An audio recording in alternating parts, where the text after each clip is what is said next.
The station where our veterans' voices are heard. MBR Talk.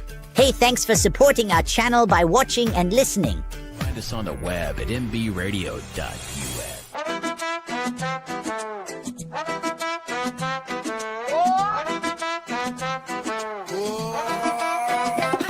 Desde Brooklyn hasta el sol del Medio Oriente, José Flores con fuego en la mente. Raised in the Bronx where dreams don't sleep, donde el hambre te enseña a resistir. Section 8 life, no handouts, no cheat. He built his power from the pain on the street. Cada golpe, cada lágrima caída fue el fuego que encendió su vida. Ahora camina con propósito y voz. José Flores, hear the noise. De la calle al combate, turned his trials into faith.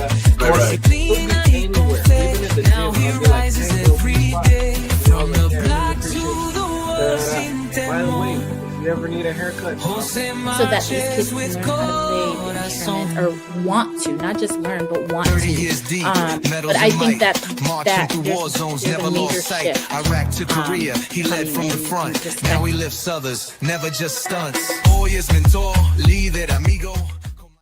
Yeah, welcome to the Motivated Mindset. Hey, I am your host, Jose Antonio Flores, proud Latino, born in New York City, straight out of the Bronx, raised in Brooklyn. How you doing? Check this out. That New York flavor, that hustle, that grit, it shaped me, it built me, and still drives everything I do. ¿Cómo tú estás? You here today? Gracias. Look, I'm a combat veteran who served 30 years in the United States Army. And right here, before we get rolling, I want to send a powerful salute to all my veterans, service members, and my first responders who are listening. Gracias por todo lo que tú haces. Mucho respeto. You already know. Now, in this new chapter of my life, I wear many hats, except for the school one right here. How you doing? Thank you very much.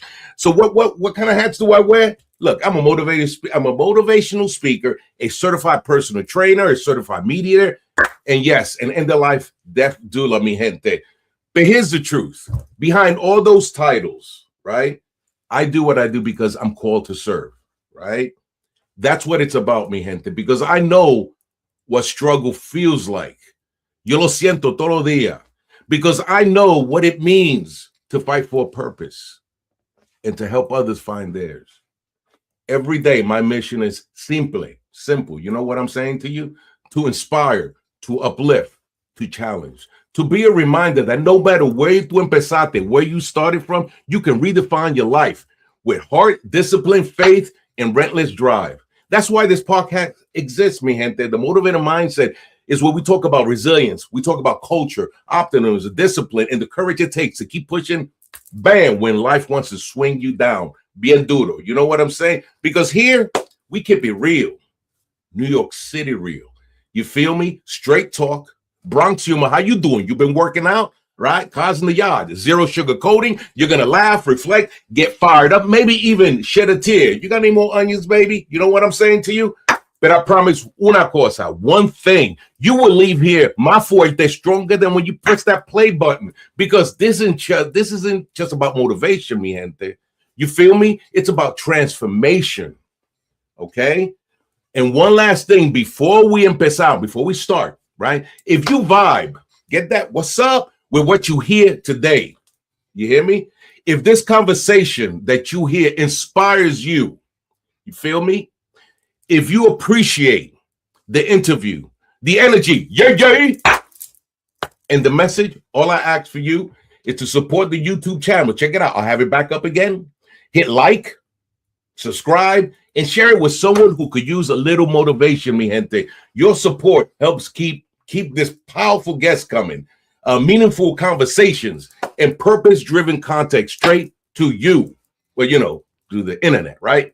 Now, let's talk about today's guest. Yay. Today, I'm bringing on someone who is truly on a mission to make a real impact. Don Hancock is the founder and CEO of DH Consulting and the creator of Champion Mindset Framework and MIPOH, My Pursuit of Happiness.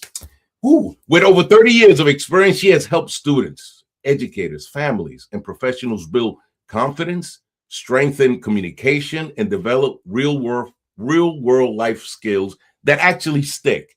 What makes Dawn stand out is her unique hands-on approach, blending psychology, leadership, and experimental learning in ways that are anything but traditional.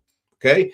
She creates environments where people don't just learn, they experience growth, develop resilience, and walk away transformed. You feel me? She's held leadership roles with organizations like Oracle and Gartner, and today continues to impact community across this country, helping people strengthen not just what they know, but how they think, how they connect, and how they show up in el mundo, in the world. One mission.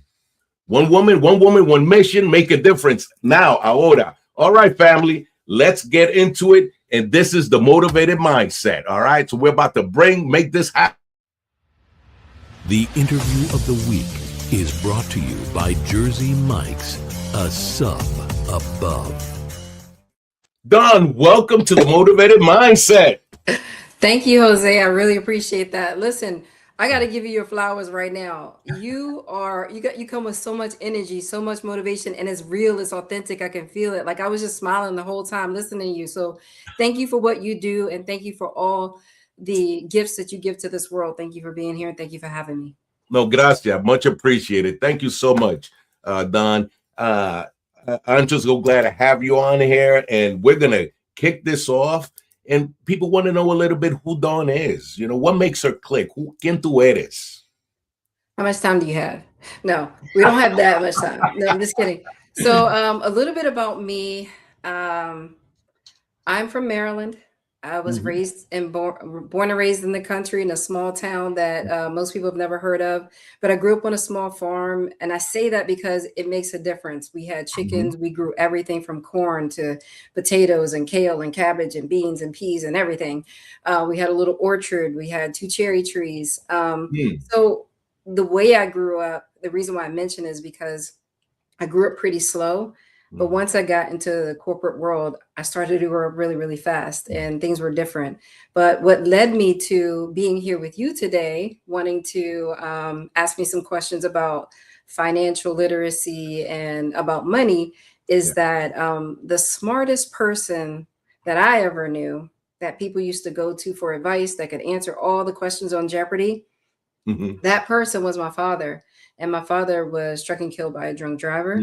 And he had some things in place, but things weren't the way that they should have been. And I know that if he knew better, he could have done better. So that kind of drove me to be in the financial industry. And what I saw is that I felt like if people know better, they could do better. So once I started to learn, and there's a lot to learn, and every single project, every single financial product is like a flavor in Baskin Robbins. There's layers upon layers and different variances. And it's really, really tough for people to select, to know what they need, select which product fits them.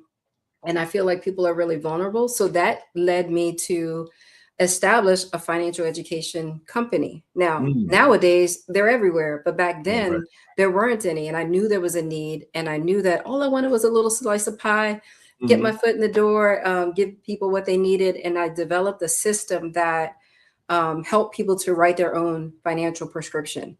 And what that means is, you know, to give them the power back. And it didn't quite take off. It didn't do what I thought it was going to do. I got close for it to take that next step, and it just didn't. And 2 things happened in that moment is that once I realized it, because I poured everything into it, my money, my time, my heart, just everything into it. And so when it didn't work, I had identified for so long with what I did that my identity was now broken. Wow. So it was like, who am I? And it was an extremely stressful time, a pivotal point in my life and also my career. And I literally had to make the decision to leave the whole industry. And so I had to go from the financial industry where, you know, I had a 63, 6, 65, 7, all the licenses, the experience, the clients, all of these things. And I had to go into a brand new field that I knew nothing about, which was technology. And fortunately, I happen to be one of those people that I love to learn. So I had a background in accounting and finance and other areas. So I leveraged that. to secure a position with Oracle as a solutions engineer, and that led to a position to be a facilitator professionally, senior facilitator, and that led me to Gartner to be a senior sales account executive. So I left one of the most sought after positions to start my own business, but we'll get to that later. Let's talk about the financial stuff. Wow. No, that is amazing. You know, you talk about defining, or como se dice, redefining your money, your mindset. And where should someone even begin with that? So with anything, you start where you are, right? First and foremost, if someone is looking to redefine what money means to them, it starts with, what do you want, right? What do you want? Where are you? What do you want out of life? What does money mean to you? It's asking all the questions that you never had a conversation about, and you're answering those questions between you and you. One of the things that I'll touch on later is that if we start with knowing what we want, because if you go to the store, you could go window shopping, buy anything. You go with the intention of getting something that you either need or you want, and you walk away with that. But if you go and you have no idea what you want, you have no idea what you're going to come back with, whether it's something or nothing. So knowing what you want is a good place to start. Yeah. And you know, it's funny you say that, because, you know, where did we learn these rules, right? I mean, you know, when you said that, you know, where do we learn these rules? Is it family, culture, society? How do we know if they even serving us? Well, it's funny thing when you say about rules, and looking at the title of this this show, is that there are really no rules that everyone can follow. It's not a one size fits all situation. Every single person is different. You don't purchase your clothes one size fits all. You might get a hat that may fit a bunch of people, but even that may not be perfect. And when it comes to your money, you want to make sure that the strategies and the planning and the things that you have set up is not just good for now, but you're basically laying the foundation for the rest of your life. Yes. And one thing that I want to bring light to, whomever you choose to work with, that person can do a lot for you. But there's only one person that's going to be looking at you 10, 20, 30, 40, 50 years down the road to say whether you did a good job or whether you didn't. And that's you. So regardless of who helps you, you're responsible ultimately. So I would say doing your own research, asking questions of someone that you trust. There's 3 people in the whole financial industry that I personally trust with either my questions that I might have or recommending them to someone that I care about. 3 out of millions of people. And that's for good reason, because I know what they've done. I've worked alongside them. So if you're having a conversation, if you're interviewing with someone, you're not just looking at their credentials, what licenses, because I love taking tests, and some people are good at taking tests, but that doesn't mean that someone's good at what they do. So I would not only interview them, look at their background and things like that, but I would also ask for references from some of their current clients or previous clients, so that you can get an idea of what it's like to work with that person and what you can expect by working and partnering with them. Wow. No, that's, you know, when you, so for example, when let me ask you this, what do like, and you may have answers. So what do money conversations sound like in someone's home, and how does that shape the future? Well, I have no idea what money conversations are like in someone's home. I know that sometimes conversations don't even happen, right? Sometimes we have to learn the hard way once we're out on our own and we figure it out. We hit a pothole, we bump our head, we learn from that, just like walking, right? When you're learning how to walk, you fall down many, many times. It doesn't mean that you failed. It just means that you're building that strength to be able to stand on your own and eventually to run. Same thing with, you know, financial literacy, your finances, and making decisions that are going to impact you now and later. So, you know, being open-minded and being honest with yourself, being authentic with yourself, asking questions when you have a question, and not, you know, not feeling bad about that, because you're responsible. You are. Yeah, I think we had this conversation. I know growing up, my parents did the best they could, and I still remember the way that banking institutions were not trusted. I know where I grew up at, so my mom used to have her money in the bed underneath the mattress. We used like, what was it, the food coupons, so there was never that conversation about saving money and things of that nature. So, we have a question. I'm gonna read your question. Let's put this out. And the question says, hello, Don. What is one unspoken money rule you grew up with that you didn't question into adulthood? Yvette. Wow, what a question. That's so loaded. I would say, honestly, I didn't have a money rule. I'm a very generous person, and I was growing up as well. And I learned when probably more recently, but I think the first, so I used to give my last monies away if I saw someone that needed it.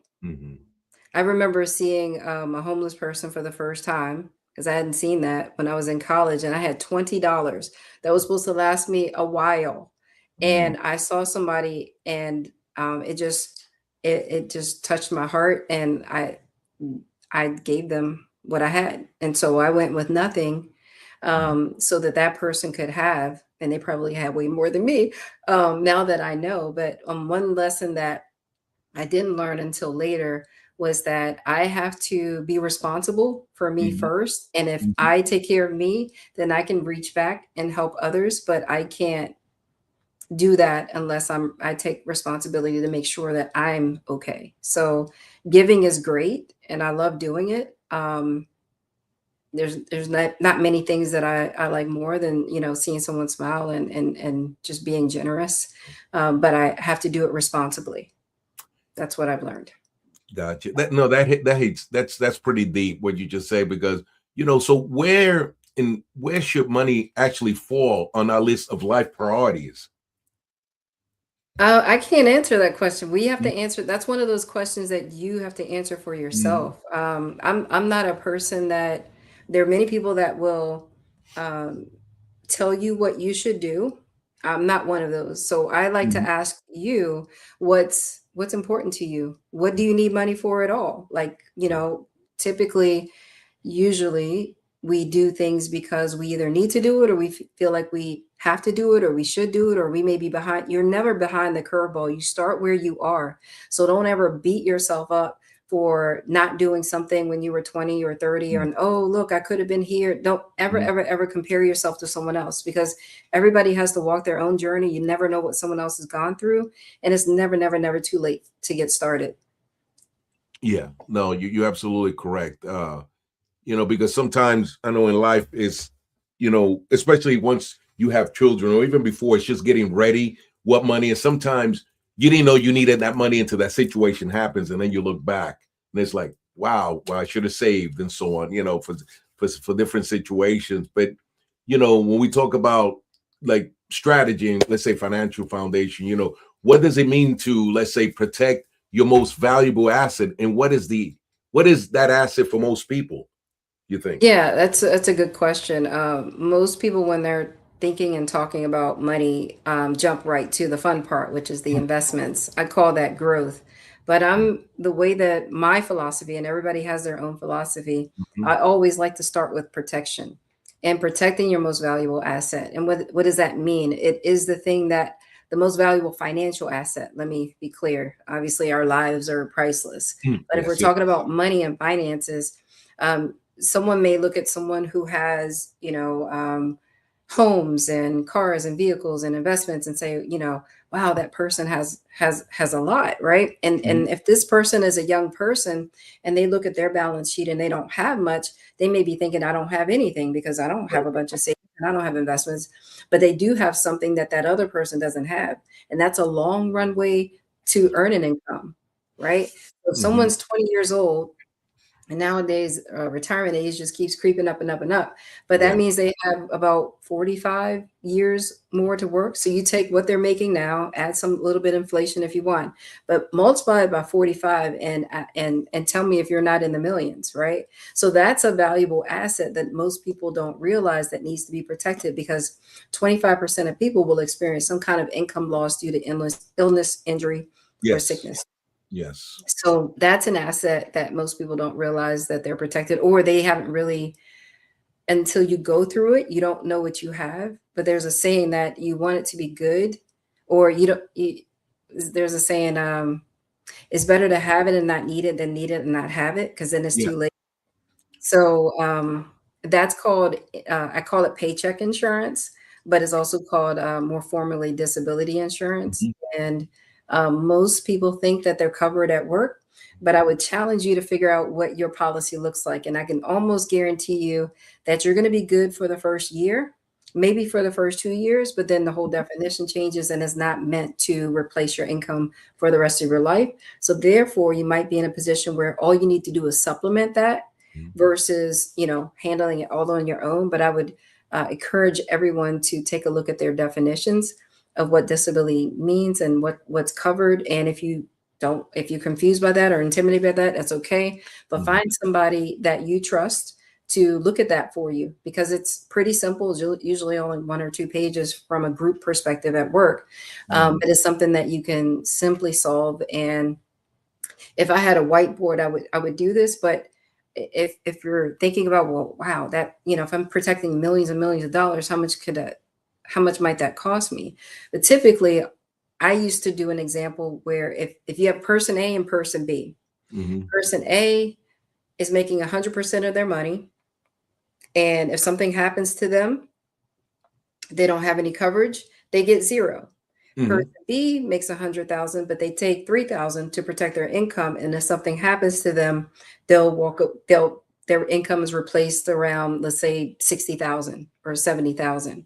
So which person would you rather be? Person A, taking full risk, and if something happens, I get nothing, or person B, that's going to carve out a little bit of money to make sure that I'm going to be okay no matter what happens. So those are the types of choices that we can start with when it comes to creating a strategy. And when I say strategy, I don't mean having a financial plan and you never look at it, you never update it. I mean a strategy that's living and breathing, because that's what your money does, right? So you need to have something that is flexible, something that is, you can pivot in no matter what economic environment that you find yourself in.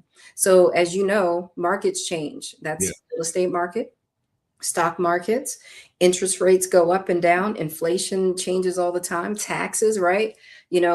So there's a lot of different elements that you have to factor in, and you never know what combination you're going to be in retirement. So the best plan is the one that you're going to stick to. One, shout out to Mr. Lester.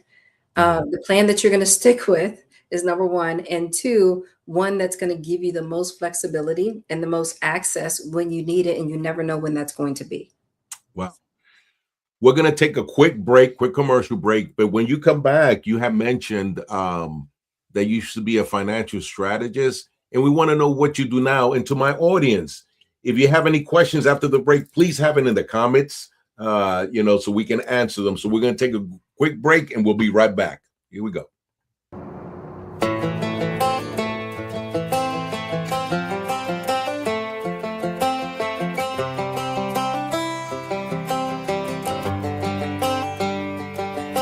It's the guts and it's the glory, 100 stripes, 100 stories. It's the Pledge of Allegiance on the 4th of July. It's them handwritten letters from home. It's them sleepless nights alone. It's his newborn baby he left with his wife. Mr. Red, White, and Blue, lay down, here's a line. Mr. Red, White, and Blue, for these stars and stripes, hey.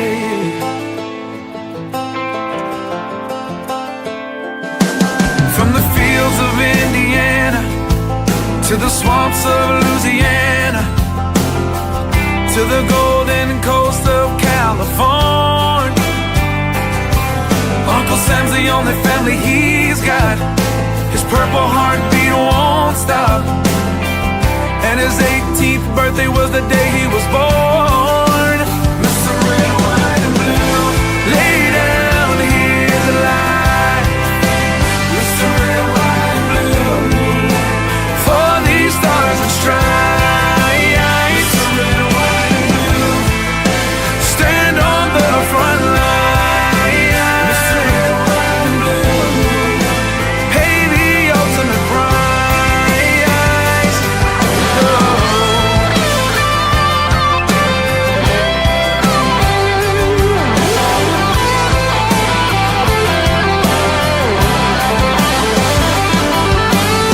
He was the man of the house when he was born. His family is proud but torn. But if you knew him, you would understand.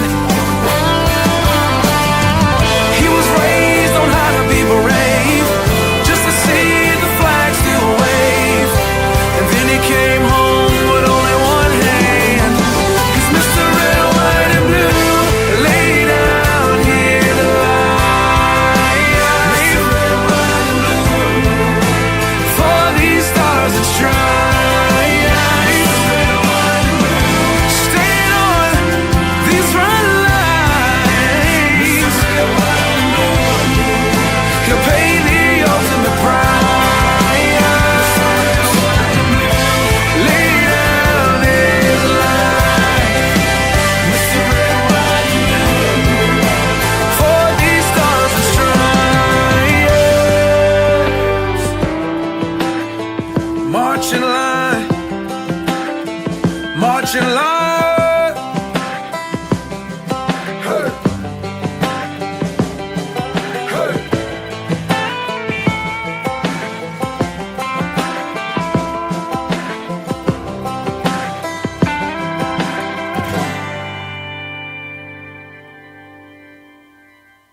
The station where our veterans' voices are heard, MBR Talk.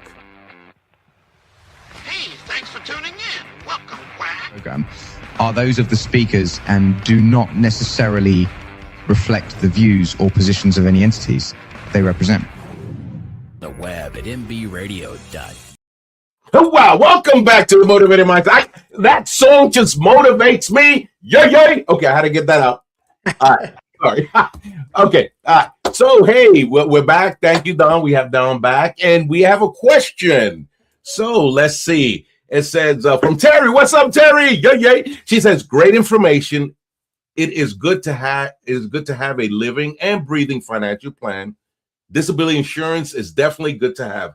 Good advice to check your plan with your employer. Yeah, no, absolutely. Because here's the thing: every year that plan could change. With the benefits that you have with your employer. They have something called a certificate that covers everybody. And what you might want to do is supplement that with an individual plan that can fill in any gaps that exist with your employer plan. But having that employer plan and having great benefits like that allows you to save money on the protection that you need for yourself. So you're really just filling in the gap. But definitely, Terry, great thing to check out your plans. And if you don't understand, ask your HR, ask somebody to explain it. And sometimes they don't know. So don't be tough on them. And that's when having somebody that you can reach out to ask questions and get your answers is going to be very critical as you move forward with your living and breathing financial plan. All right. And right before we went on break, Don, we talked about that you used to be a financial strategist, and what do you do now? And we can move toward that. Yeah, so it will always be in my blood because I dedicated and I still help out people as much as I can with my schedule. But it is a passion of mine because I feel like if people know better, they can do better. And I feel like everybody who earns money has a right to understand and feel confident about the decision that they're making, because everybody's making decisions. Whether or not they're the best, we may or may not know, but we'll find out later. So I feel like it is important to research, but that's a tricky word because you'll ask one question and you'll get yeses and you'll get nos. And part of that is because your situation financially is very unique, just like you are. And it's so important, no matter where you are, that you understand that you can start now and you can start with where you are and move forward, as long as you know where you want to go, because no one can answer that except you. Let me see what we got here. Okay, no question there. I didn't know what that was. All right. No, that's absolutely. I saw something that said about a money truth. And I'm not sure exactly what that means, but what I can say is, and hopefully this foots the bill, is that money is a tool, right? We should leverage money, and there's ways to do that. But money is a tool to get something, to buy something, to provide something, to give you permission to do something, to trade something with or for, right? So the value that it has depends on what you want to do, and it depends on what someone's willing to trade with you for. So it's kind of like it's with anything. If I have I don't know, if I have some fresh baked bread and you've got some, hot burgers, we could trade, right? Because you don't have bread, I have bread. So bartering is something that has been around for years and years and years. So I think a lot of times you may have more than you think, but it just depends on matching up and having those conversations and building your community so that you can leverage what you have and fill needs that others have, and they can fill yours. So the value of money really depends on what you put on it and what you're able to get from it. Just like, real estate, your house, right? And it's like, okay, I bought my house for 500,000, and what is it worth now? Well, Zillow will give you a price and Redfin will give you a price, but that's just an estimate. It really depends on who's out there that wants your house and how bad do they want it, and if that's going to create the value of your house. So making sure that you put a value on money and money's not putting a value on you. No, absolutely. That makes perfect sense. I know sometimes we spend half our lives making all this money chasing the dollar, and then we spend the rest of our other life taking care of our health problems because we were stressed out so much for some people, So I truly know that's good information. And ladies and gentlemen, if you have any more questions, just keep them coming and we'll be answering them. But we're going to move on to your other side. Let me know when you're ready. I'm ready. Here we go. Okay, so this is our website, and DH Consulting is an organization that really focuses on enrichment and empowerment, right? So we have 7 core values that we focus on, which is communication, collaboration, conflict resolution, organization, presentation, leadership, and confidence. And we deliver those values within fun activities, engaging activities, experiential activities. So we provide student enrichment services. We provide professional development services for corporate. We also partner with schools to do that. Family engagement, where you want to bring the community and teachers and students together to build that bond. And we also we partner with parents who are interested in giving their young adults or their teenagers that adult readiness experience. So they're not just, let's face it, real talk, we're all busy. Some people are busier than others. Some people have a lot on their plate. And as we all want to be great parents, but we all don't have all the tools that we need, and we don't all have the time. So adult readiness is really to fill in those gaps. I had home ec when I was in school. That's one thing I did have. And that was very beneficial. Like, I love to cook anyway, but I love that. I love that experience. But a lot of students don't have that. A lot of students also have a lot of other pressures that we didn't have, right? There's social media. There's all these different distractions telling them who they are and giving them their worth. And if our students and our kids don't know who they are, there's going to be people and organizations and entities out there trying to tell them who they are. And we don't want that. So one of the things that we do within our programs is hold up a mirror really, really straight and really, really tight. So the students, the adults, whomever we're working with, can see what we see. all the potential, all the greatness, all the beauty, and all the things that they have to offer this world.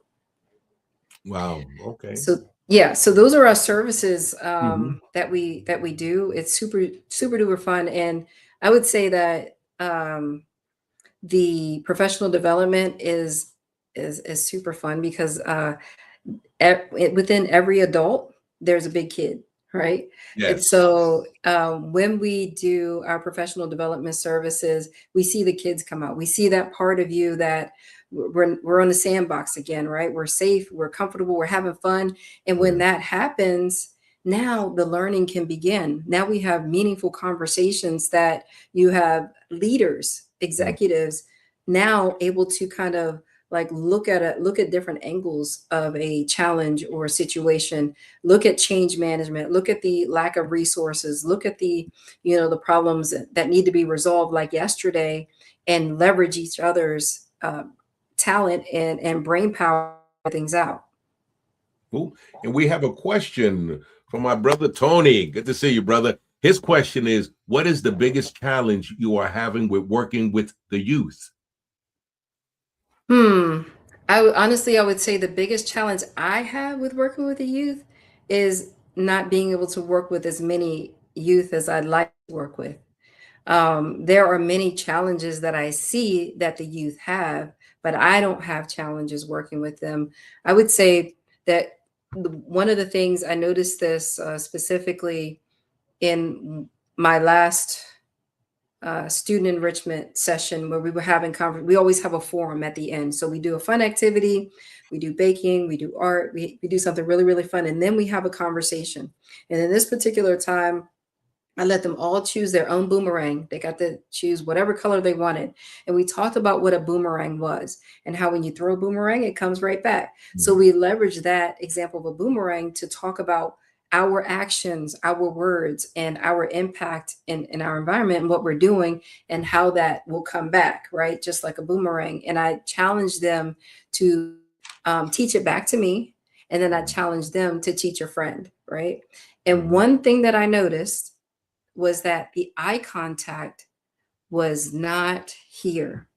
Wow. It was here, it was there, it was here, it was everywhere except for, so I would do this and I would catch their eye and I would get a little eye contact to try to get them to focus and look at me. And that comes from a variety of different things. But what that did, seeing that, is that my next session, which is on April the 22nd, I've already developed a program and an exercise and an activity that is going to work on that eye contact so that they can have meaningful conversations and be present and feel good and confident about what they're saying, and they can represent themselves well, because not just where they are, but that's going to permeate through their careers, through their social lives, academic and professional lives. So that's something that I've already planned to do a two-part approach it in two parts. One, we're going to teach it, we're going to learn it, we're going to exercise it on the 22nd. And then when we come back for our last session, I'm going to challenge them to challenge me to a staring contest. They don't know it yet.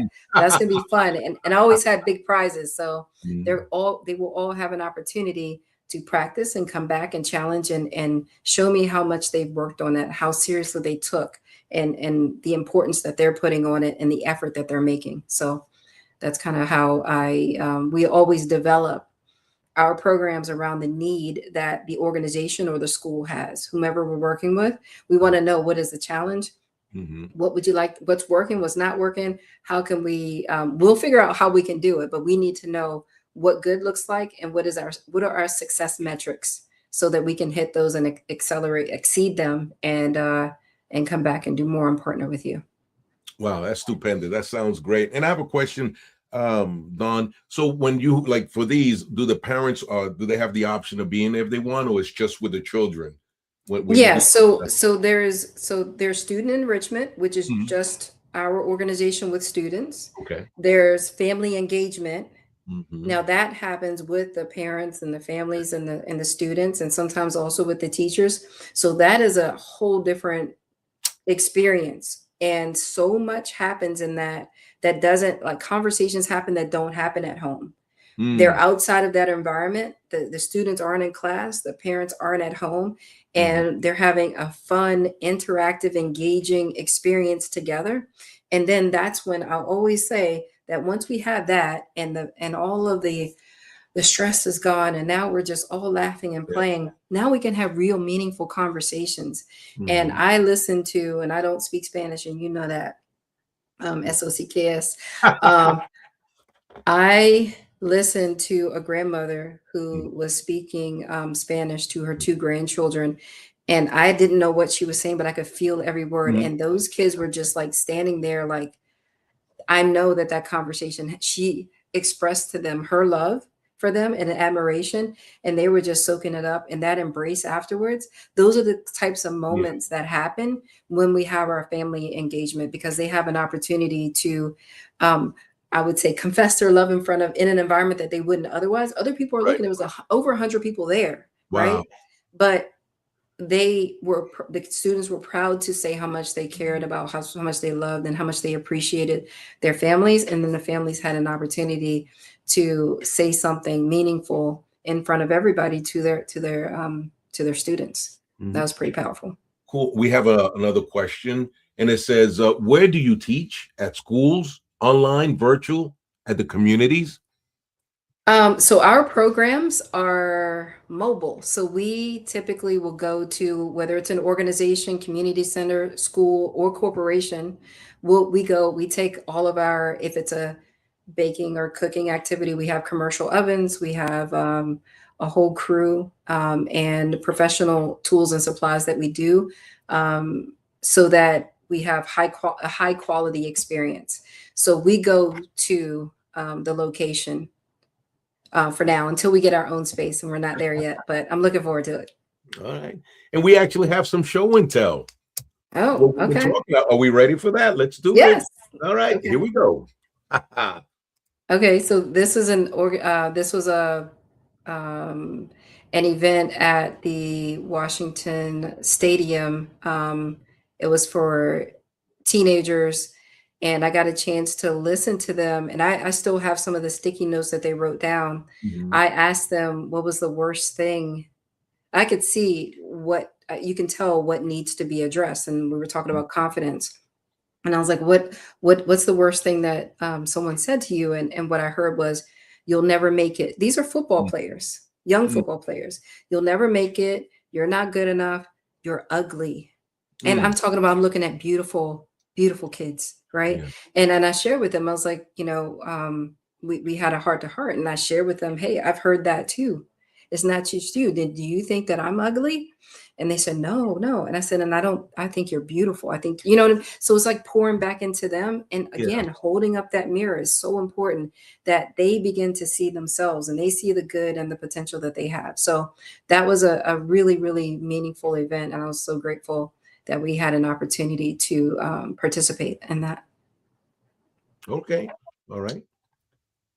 So this is a family engagement event. They were making pumpkin chocolate chip muffins, and it was just such a fun time. Kids of all ages, siblings also joined from different age other schools, elementary, middle school, high school, and the families, and the feedback that we got was just amazing.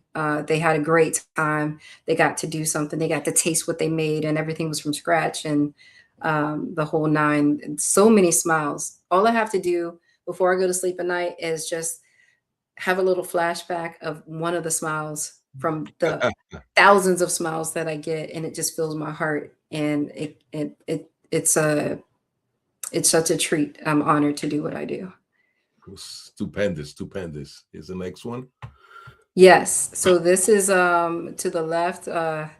This one was a student only event, and each person had their own station. So they had to manage all of the ingredients and follow along with the directions and keep up. And they're learning those skills of, helping each other when they need to. So the collaboration, the organization, because they have to, measure things, they have to stay tidy, they have a small space. So it's very challenging, but the we were told that every day students say, "Is cooking club today?" They call it cooking club. "Is cooking club today?" And it's just, again, it's just so wonderful to hear students tell you that you're making a difference in their lives. Like, they're saying that. Wow. No, that's awesome. We got another one.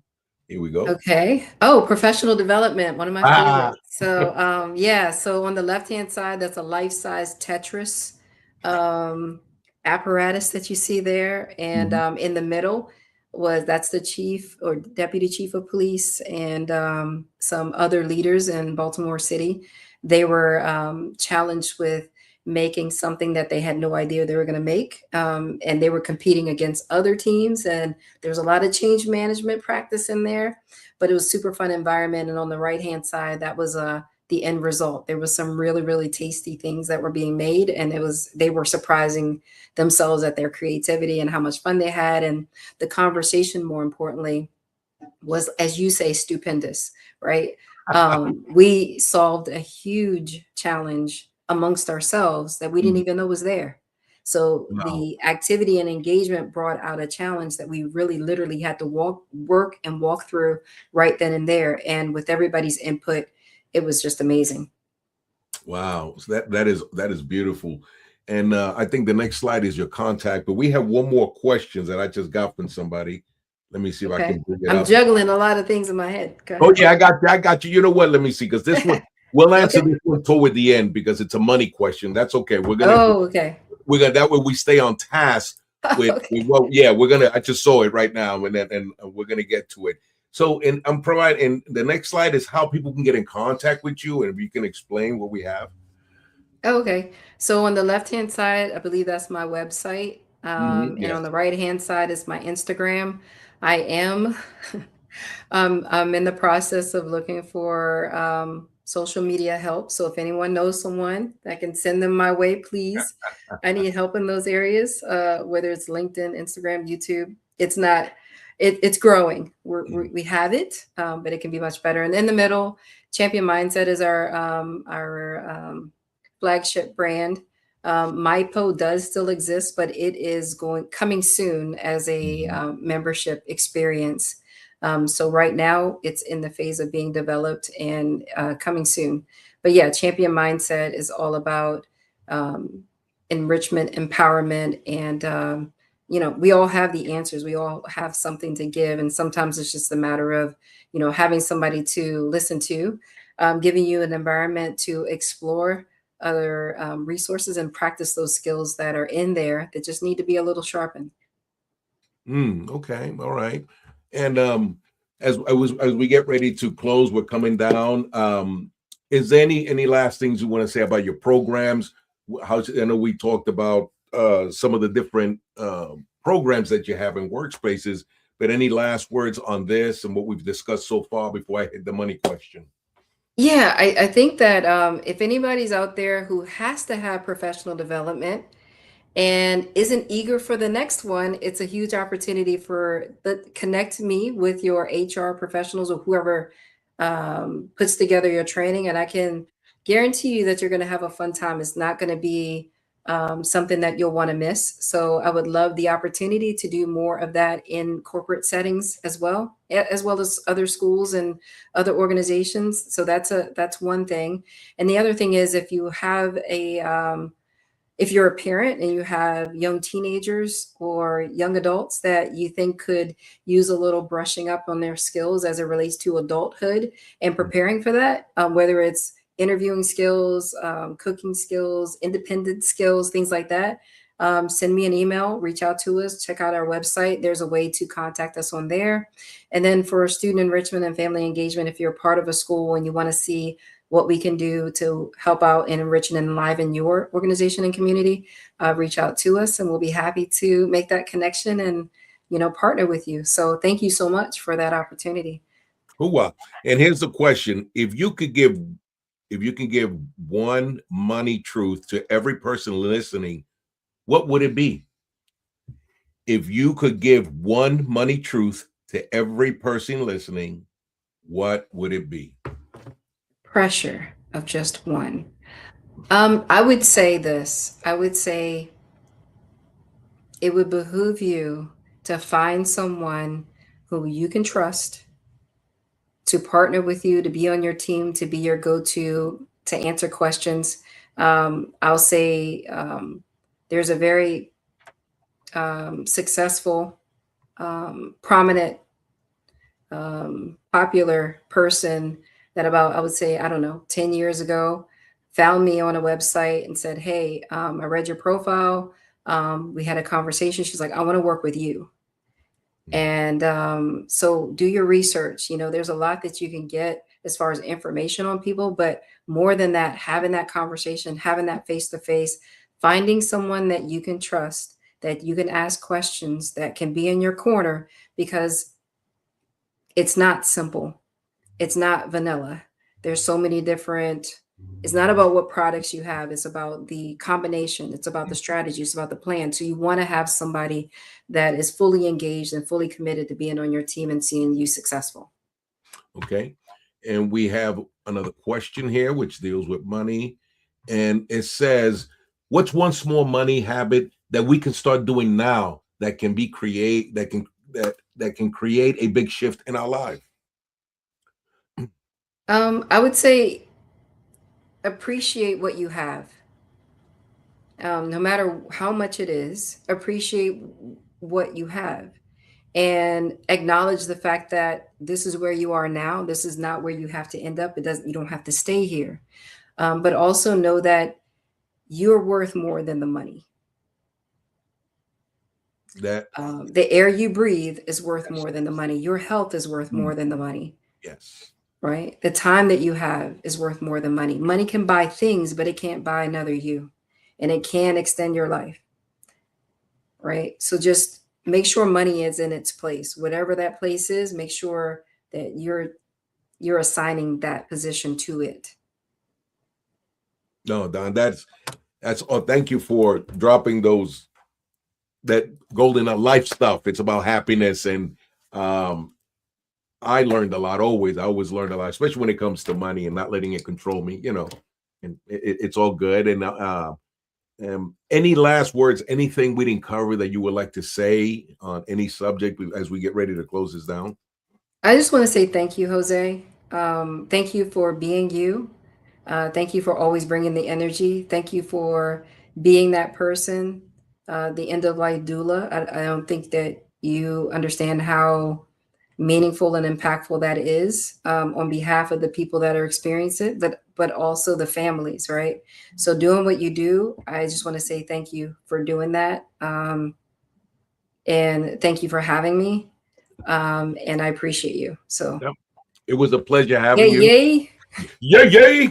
SOC gas. All right. But now, ladies and gentlemen, I want to say thank you for being here. Your questions, how awesome guest, Don.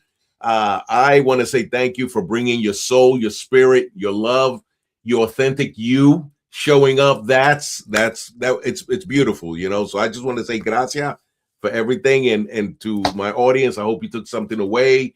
And I just want to say thank you to everybody who showed up, and I want everybody to be happy. Have a great weekend. We got Easter weekend. Enjoy that time, however you celebrate with your family and friends, and be safe. And be happy and drink lots of water. It's getting hot out there. Safety first. Thank you, Don. Have a good one. Gracias. Bye. Life is like a duck. Tough times don't last, but tough people do.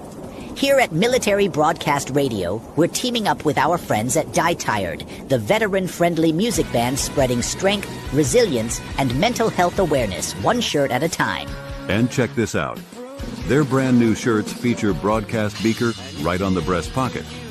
A reminder that you can weather the storm and you're never alone. Shirts are only $25 and proceeds support giving veterans a voice.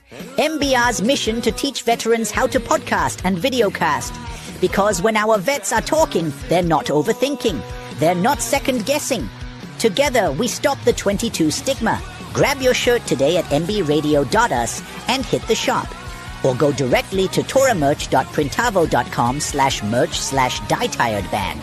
That's toramerch.printavo.com/merch/dietiredband. Suit up, stand strong. Remember, we're unduckable together. You're built tougher than the storm. Ladies and gentlemen, thank you for tuning in to Military Broadcast Radio.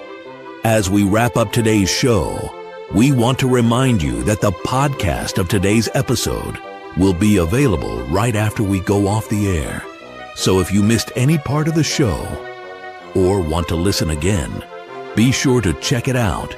And remember, we're here to support and honor our veterans. Your stories and experiences matter, and we are committed to giving you a platform to share them. That's right. We're here to give our veterans a voice. So don't forget to catch the podcast and stay connected with us, giving our veterans a voice.